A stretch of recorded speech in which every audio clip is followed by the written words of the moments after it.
Help to devastated Derna has dramatically stepped up in the past 24 hours. It follows criticism from residents that it's taken too long to arrive and been chaotic and uncoordinated. Now Libyans are facing another crisis, the possible outbreak of disease. So they're handing out masks. And there's frantic spraying of streets with disinfectant. There are potentially thousands of decomposing bodies still encased in mud or buried under rubble. The water is heavily contaminated and the risk of infection is high. So Libyans from all across their fractured country are trying to help. You try and describe everything, but you're lost for words. You're lost for words. Like, it's an absolute catastrophe. This is for our country, this is for our home, so we will do everything we can do for our home. But the frenzied attempts to help have clogged up the main route into the city's gutted centre. But even with the increased activity and extra resources being thrown at this issue, this shows you just how big the problem is.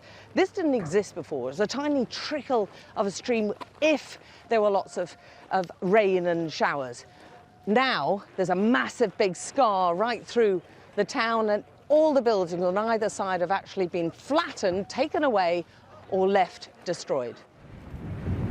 The Libyan National Army, headed by the military strongman Khalifa Haftar and his sons, has been accused of using the disaster to exert further control over the east.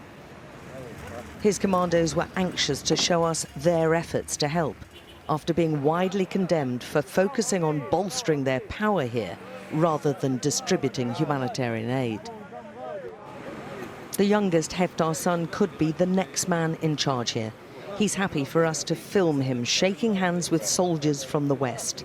The two opposing armies control opposite sides of the country and have fought a protracted civil war. General Saddam Haftar is head of the Disaster Response Committee, in charge of organising international aid teams, many of whom have told us of the struggle to get access, but he was reluctant to talk about his role.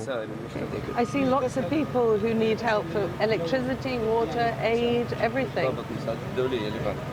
Has there been a big enough international response, or you just don't want the international response? Everything's fine for now, he tells us. Everybody's searching now and we're ready for help. But he's a man with a reputation for toughness and doesn't seem to want to answer much more. There's a lot of criticism that it could have been prevented by the Libyan authorities. What's your view on that? But he gives that short shrift. All is okay, he says. I have no criticism. His key role in East Libya means he and his family are also in charge of the aid distribution and any inquiry into what went wrong. Right now, the Haftar-controlled troops are on a charm offensive with us. They want to hammer home their dedication to the people of East Libya and how they're trying to find and retrieve the victims of this huge disaster. We're here and helping retrieve the dead bodies. May Allah help us and may Allah help Libya. All of us are brothers and the guys are here and we're ready to give everything, even if that costs us our lives. The Derna coastline is thick with debris, so much so you can walk on the water. It's littered with the battered remnants of barely recognizable vehicles. Terrified families had been racing to drive their way out of the torrent, but their shattered cars show they stood little chance in the face of such force. And divers are still 1 week on, finding hundreds of bodies trapped beneath. And fear there are still many more. Alex Crawford, Sky News, Derna.